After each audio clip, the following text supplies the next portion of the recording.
Boa noite.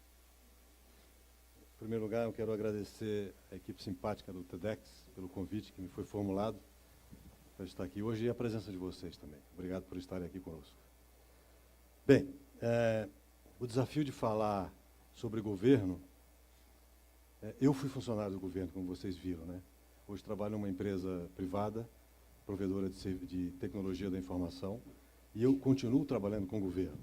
Trabalho numa empresa privada, mas meu foco é atender o governo. Então, eu continuo tendo que entender o governo.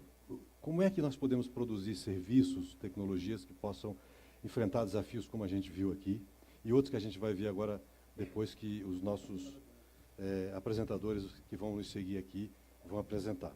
De certa maneira, eu estou buscando, com essa apresentação de hoje, fazer um pouco uma avaliação de como essas coisas poderiam acontecer. Claro que aqui vai ter avaliação da minha própria percepção, que representa a minha experiência, a minha vivência, né? Mas a primeira coisa que eu acho que a gente precisa entender é a natureza do governo. Se vamos desenvolver soluções, se a gente quer mudar o governo, se a gente está sendo desafiado por governos que talvez não satisfaçam aquelas demandas que nós temos como representantes da sociedade, precisamos entender o governo. A natureza do governo, e eu trabalho numa empresa onde eu tenho vários colegas que têm posição como a minha, em várias partes do mundo, que também trabalham com o governo, e eu me reúno com essas pessoas frequentemente. É interessante como o governo é parecido no mundo inteiro. Os problemas que nós enfrentamos aqui, guardadas as devidas proporções ou características peculiares de cada região, são muito parecidos. A gente viu aqui a Carter falando sobre a situação em Nova York, e ela deu Bogotá como exemplo, e disse, olha, os americanos não podem se queixar. Nós estamos falando de uma situação que aconteceu num país do terceiro mundo, e nós aqui nos Estados Unidos estamos enfrentando coisas muito parecidas, né? Então, o que será que representa, o que tem no governo que nos desafia? A própria natureza do governo. O governo, ele é lento no processo decisório. E por que ele é lento? Tem leis, tem processos que ele precisa seguir. É claro que não vamos deixar de considerar que existem baixa produtividade em alguns lugares, mas existe alguma coisa que é típico do governo que precisa ser considerado. E a gente precisa entender isso para poder tentar ajudar de alguma maneira. Seja como nós, desenvolvendo tecnologia, seja como ações que a gente está vendo de setores organizados da sociedade para produzir, para provocar, para produzir as mudanças que precisam ser.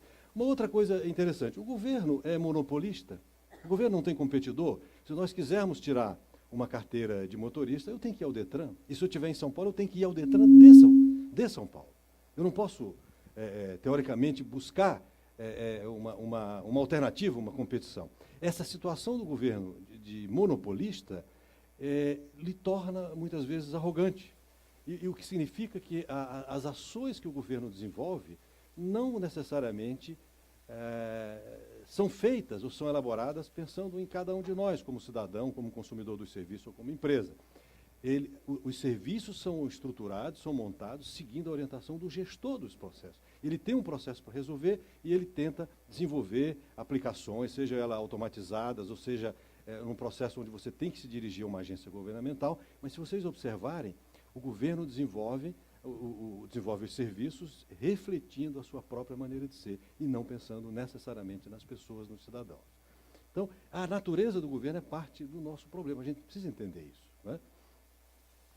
Mas o tema que esse TEDx apresentou me chamou a atenção por duas palavras, a palavra nosso e a palavra inovação, né?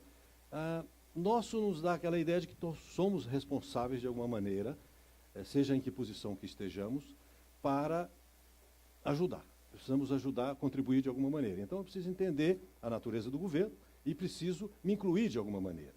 De que forma? Bom, hoje é comum a gente observar várias iniciativas, sejam elas baseadas nos processos de tecnologia que hoje são apresentados, que facilitam enormemente o processo de colaboração, de transparência, de participação, o que facilita, de alguma maneira, que a gente possa contribuir para que o governo pense no cidadão, pense nas empresas, ao desenvolver as soluções que vão colocar a serviço das pessoas e das empresas de uma maneira geral. Porque temos a possibilidade hoje, pelas ferramentas, pelas tecnologias disponíveis, de efetivamente sermos participativos, colaborativos, e vamos, de alguma maneira, contribuir para que o governo seja mais transparente. Não é isso? Bom, uma outra palavra, como eu me referi. Então, quando eu falo do nosso, ou seja, eu estou falando do nosso governo, onde eu me incluo, onde eu quero que outras pessoas também se incluam.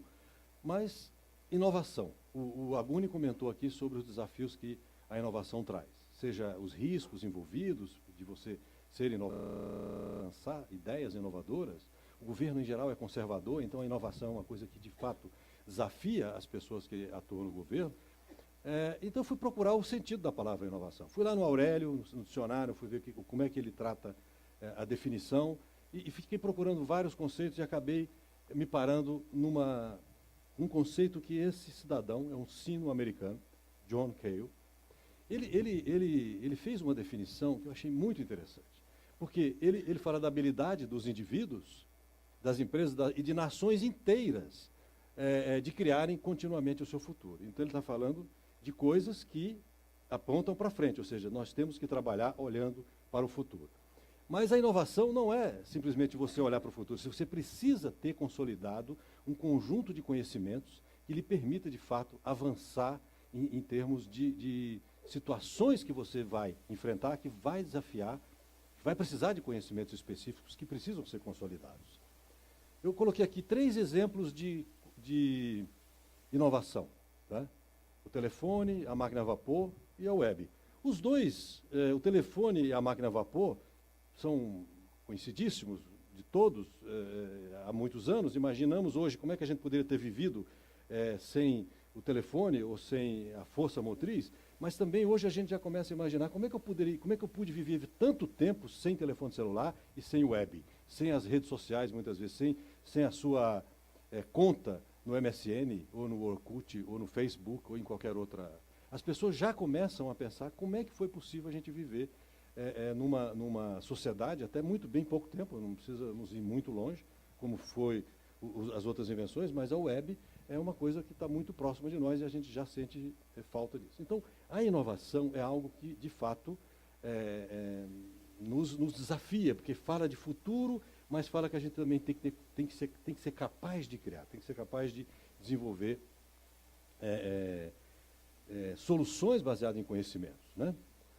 Acontece, bom, eu vi uma frase que me chamou a atenção, a gente fala de futuro, e esse cara aqui, ó, o Ziraldo, ele disse que futuro é uma coisa, é feito de uma porrada de hoje, ou seja, ele quis dizer o seguinte: nós temos que construir cada dia, nós estamos construindo o nosso futuro hoje, já, imediatamente, não é uma coisa que eu vou esperar acontecer lá na frente, eu faço parte dessa construção já hoje, né? E outra coisa que é interessante é que os nossos hoje, ou seja, as demandas que nós temos hoje, nos desafia cada vez mais, as coisas tudo tem que ser mais rápido, tudo demanda menos tempo para ser construído e para ser disponibilizado para a população de uma maneira geral. Então, a gente é desafiado, porque tem que construir esse futuro, temos que ter conhecimento para fazer essa construção e temos que ter preocupação com as coisas que serão feitas. Mas a tecnologia vem nos ajudando a fazer isso. Se a gente olhar o edifício Martinelli, que tem 25 andares, ele demorou 28 anos para ser construído. O Hotel Hilton, que tem 28 andares, demorou somente 18 meses. O que a gente está observando aqui é que tem tecnologia, tem conhecimentos que foram consolidados, e esses conhecimentos foram aplicados de modo que a gente possa reduzir realmente o tempo para disponibilizar as novas soluções que o mundo de hoje nos demanda. Então, veja que eu estou fazendo paralelo entre algo que a gente precisa construir, focado no governo, precisamos da tecnologia para construir isso, e muitos dos desafios que a gente enfrenta estão sendo resolvidos pela tecnologia, e as coisas precisam ser feitas cada vez mais rápidas. Bom, é claro que nós que trabalhamos com tecnologia da informação, e quando associamos tecnologia da informação ao governo, aparece o conceito de governo eletrônico. Nada ainda foi substituído. Claro, o Aguni até propõe um outro termo, que é o iGov, quer dizer, o governo inovador, mas, de alguma maneira, o conceito de inovador ainda vai passar pela necessidade de que a gente tenha soluções que sejam disponibilizadas através de serviços eletrônicos. E nós nos acostumamos a isso. Muitos de nós, ou quase todos nós aqui nessa sala, estamos acostumados a obter serviços através da web. E imaginamos sempre que se temos um outro serviço, qualquer que seja ele, a gente sempre vai procurar antes uma solução disponível na web. Pode ser até que não exista, mas a gente sempre tem essa primeira motivação, que é verificar se já não existe uma solução, a menos que seja um serviço que você tem que estar presencialmente para poder receber. Mas, em geral, há uma tendência também dos governos a oferecer soluções que são baseadas em tecnologia e que oferecem a possibilidade de você receber esse serviço de qualquer lugar, a qualquer hora, e, em geral, para todos da população, né, de forma eletrônica. No entanto, é interessante que esses serviços, quando começaram a ser oferecidos, vocês se lembram lá da questão da natureza do governo, os processos que deram base para a construção desses portais de serviços eletrônicos foram construídos sob o ponto de vista do gestor do processo do governo. Não houve a preocupação de centralizar o cidadão, que é o tomador do serviço. Ou seja, em geral, nós precisamos entender como o governo funciona para que a gente possa ter um bom relacionamento com o governo, para que eu possa ter serviços mais rápidos. Daí o paraíso dos despachantes, que são pessoas que se especializaram em conhecer como o governo funciona. Mas isso não é necessariamente, não deveria ser necessariamente assim. O processo está mudando e o governo está buscando fazer isso. Tem várias iniciativas onde a gente observa claramente que os portais de serviços públicos passam a se preocupar com o tomador de serviço. Inclusive, verificando se aquele processo que foi construído, ele de fato atende vamos dizer, aquele objetivo. Ou seja, ele é realmente capaz de produzir aquela facilidade que foi para o qual ele foi projetado. Eu me lembro que aqui no estado de São Paulo tinha um programa, acho que na Fundap, eu acho que o Roberto Aguni participava, não tenho certeza, o Roberto Aguni participava dele, que era testar a usabilidade dos produtos que o governo lançava na web. Ou seja, ele é intuitivo, o cidadão consegue, sem um treinamento básico, mínimo, navegar e conseguir resolver o serviço. Por quê? Muitas vezes, como aquela preocupação não era centralizada, não era centrada no cidadão ou na empresa usuária do serviço, havia o risco daquela solução refletir muito mais o processo interno do governo, que é interesse do gestor do processo, do que do cidadão. Inclusive na linguagem, um dos maiores desafios dos portais de serviços eletrônicos era você fazer uma linguagem que o cidadão pudesse atender. E o governo, as pessoas que atuam, têm uma tendência a usar a sua linguagem. A linguagem do governo é fechada, é burocrática, ela às vezes não reflete o dia a dia de como nós nos relacionamos com o governo. E se eu estou falando aqui para vocês, eu estou usando uma interface extremamente rica, eu estou gesticulando, eu estou fazendo, vocês estão ouvindo a minha voz, enfim. Todos esses benefícios que você tem com essa interface tão rica não estão disponíveis quando você está se relacionando com uma máquina. E, portanto, o processo tem que ser bem construído de modo que você, de fato, possa obter esses benefícios. Bom, aí vem a tecnologia. Hoje, a gente convive com um conjunto de tecnologias que nos desafia como aplicar essas tecnologias, como trabalhar adequadamente os resultados que cada uma dessas soluções que a internet nos oferece hoje, ou que soluções de governo eletrônico podem vir a oferecer, de forma que realmente transforme o serviço. Bom, o que está por trás? Antigamente você tinha um computador grande, numa grande sala, uma infraestrutura enorme, e você tentava resolver tudo a partir daquela visão. Hoje você tem uma oferta muito mais ampla e as pessoas são capazes de utilizar aquelas soluções. Está aí os exemplos do Twitter, das mídias sociais de uma maneira geral, onde todos os governos, as autoridades de governo estão usando, de diversas formas, mas estão usando. O desafio é como é que essas tecnologias, de fato, podem contribuir para que a gente tenha serviços públicos melhores e que apresentem resultados cada vez melhores também para a população. O outro desafio é que a população exige serviços melhores, mas não quer pagar mais imposto por isso. E não é também razoável que o governo imagine que para modernizar vai precisar cobrar mais imposto da população. Ao contrário, tem que usar a tecnologia para que a produtividade aumente e você possa, de fato, obter resultados com os investimentos que o governo é capaz de fazer hoje. Ou talvez aumentando a capacidade de investimento com redução dos diversos processos que o governo tem que, tem que desenvolver, onde talvez a simplificação e a modernização e o aumento da produtividade vai gerar a possibilidade de você ter investimentos adicionais.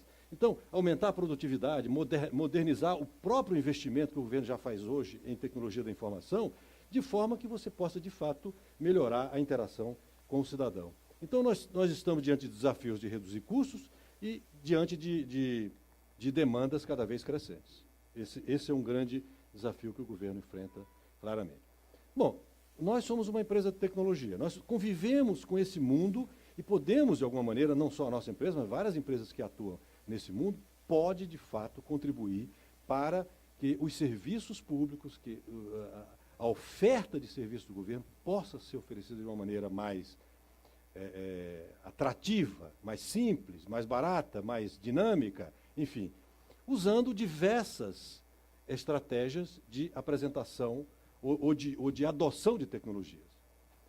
Então, aqui nós estamos vendo alguns exemplos, que eu não vou entrar em detalhe, mas o fato é que hoje a tecnologia, que já é utilizada em grande parte das empresas, os governos também estão se apropriando desses conhecimentos, estão cada vez mostrando o interesse e demonstrando com soluções. O Brasil é exemplo disso.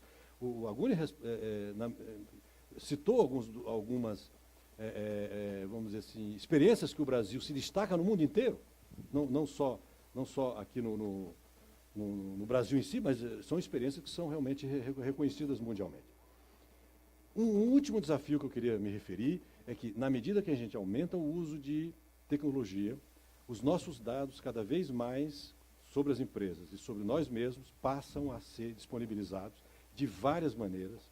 E um dos desafios que o governo tem é exatamente como tratar essa questão da privacidade dos dados que temos que trabalhar, né? Que o governo tem que trabalhar. E deixo, então, aqui como uma pergunta, o desafio que nós temos, eu tentar responder, como é que as mídias sociais, como é que essas tecnologias podem, de fato, contribuir para que a gente tenha serviços públicos melhores e mais adequados às necessidades das pessoas e das empresas. Muito obrigado.